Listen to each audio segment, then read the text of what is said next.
Deal or no deal, the overnight announcement of Israel's prime minister, plus the event supporting Israelis and Palestinians today in St. Louis.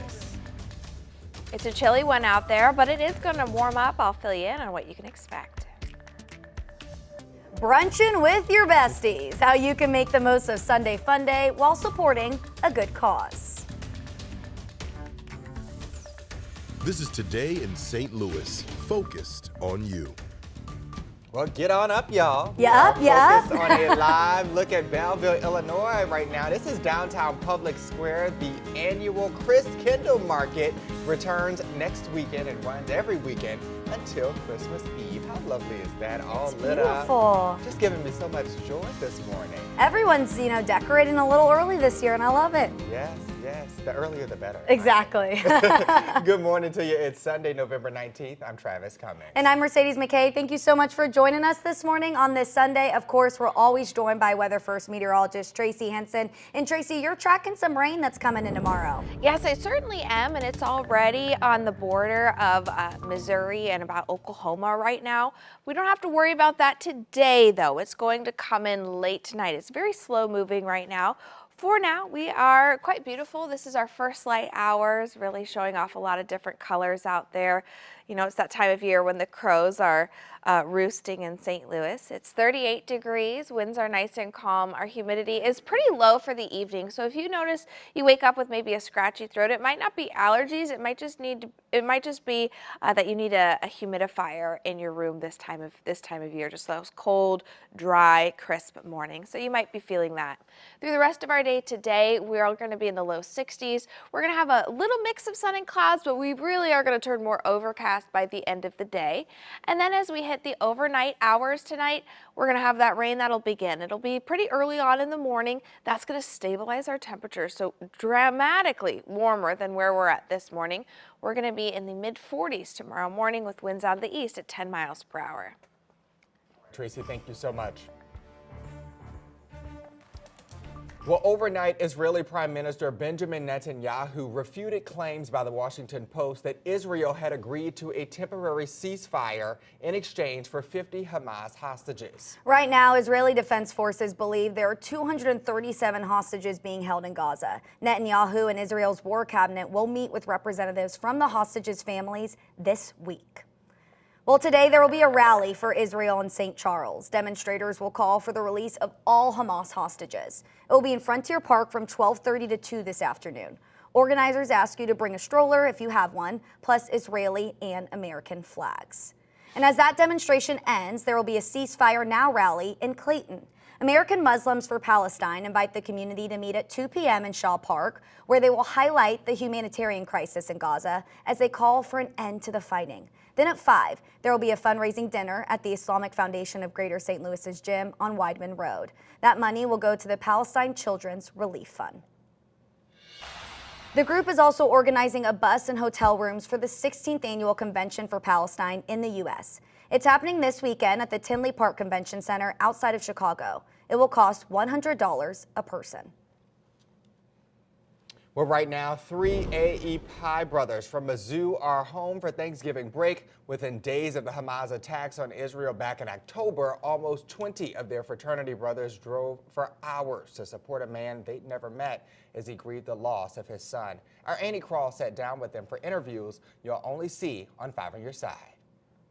Like here in America, it's kind of hard to help out in some ways.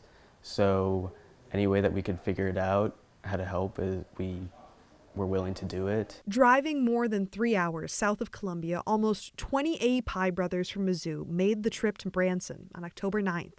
Their Jewish fraternity president learned about Ariel Presso, who had just lost his son in the October 7th Hamas attacks while attending a music festival in the desert. More sadness than I had ever felt, because I can't imagine what this guy is going through. And not only that, he's all alone in Branson, where there's not a huge Jewish community. In the Jewish faith, sitting Shiva means eating and telling stories about those who passed.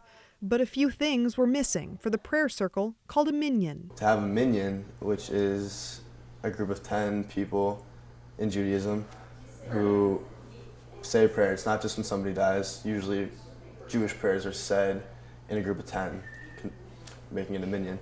and he didn't have 10 people to be part of the minyan with him. All three of the AEPI brothers are Parkway Central High School graduates. Ryan and Brian have known each other since preschool.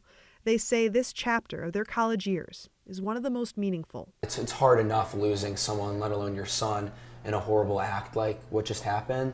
And then to be alone, you know, putting yourself in those shoes, it really is upsetting. So we wanted to really just get down there and make sure that he knew that he had a community surrounding him. Annie Kroll, 5 on your side.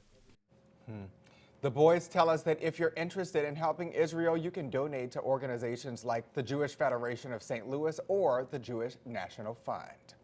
And to read more about the Israel-Hamas war and its impact on our region, just text the word Israel to 314-425-5355 and we'll send you a link. This weekend marks 2 years since a deadly crash that killed 2 MoDOT workers and seriously hurt a third.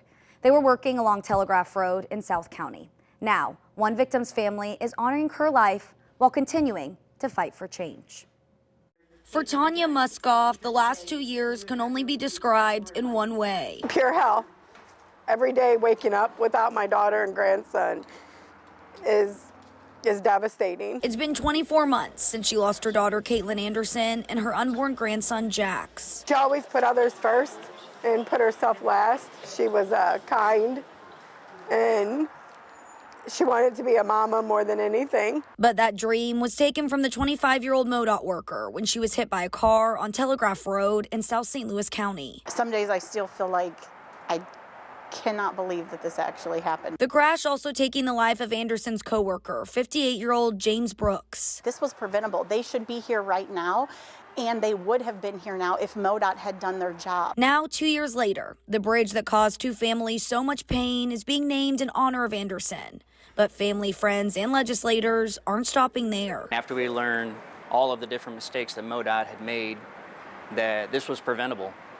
And so when you see something like that, as legislators, we're here to protect people. From legislation to meetings, several lawmakers out of Jefferson City have been working tirelessly to make sure what happened to Anderson and Brooks never happens again. We're working to go farther with this and make it better for just workers so they can come home. While the fight for justice is far from over. None of this should be forgotten, and it really is going to take not just our legislators, but it's going to take the citizens of Missouri. This mother is pleading for change so no one has to feel the pain she's felt for the past 24 months. I want the corporations to protect their employees, to give them the proper protection that they need to do their job and to go home to their family, like Caitlin did get a chance to.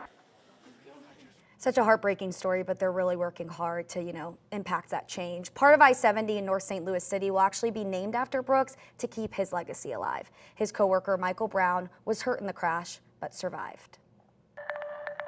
Well, today at noon, there will be a brainstorming session over the future of Skate Laborious. The historic church-turned-skate park caught fire past June, destroying nearly everything. Today's meeting will be at the Create Place on Grand.